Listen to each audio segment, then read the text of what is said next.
Hello guys. So മൃണാളാണ് ഇപ്പോൾ ഭയങ്കര ചർച്ചയായിട്ട് പോയിക്കൊണ്ടിരിക്കുന്നത്. മൃണാൾ ബ്ലോഗ്. ഇപ്പോൾ പുള്ളിക്കാരൻ്റെ കടയെ പറ്റിയിട്ടൊക്കെ നമ്മൾ കേട്ടാണ്.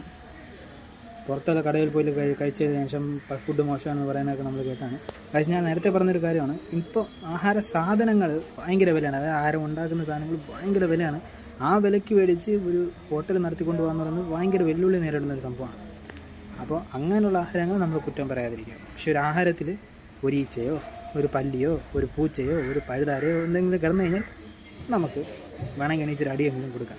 അല്ലാതെ ടേസ്റ്റ് കുറവാണ്, വെള്ളം പോലെ ഇരിക്കുന്നു, ചായക്ക് കട്ടി കുറവാണ് എന്നൊക്കെ പറഞ്ഞ് നമ്മൾ ചുമ്മാ ആൾക്കാരെ, അത് ഇന്നത്തെ വിലകൾ അറിഞ്ഞുകൂടാത്തതുകൊണ്ടാണ് അവർ സംസാരിക്കുന്നത്. എൻ്റെ മൃണാളിൻ്റെ കടയിൽ നിന്നും ഫുഡിൽ നിന്ന് എന്തൊക്കെയോ കിട്ടിയെന്ന് പറയുന്നുണ്ട്. അത് സത്യമാണോ അല്ലയോ നമുക്കറിയില്ല. ബട്ട് കിട്ടിയിട്ടുണ്ടെങ്കിൽ നിങ്ങൾക്ക് പറയാനൊരു വോയിസും ഇല്ല.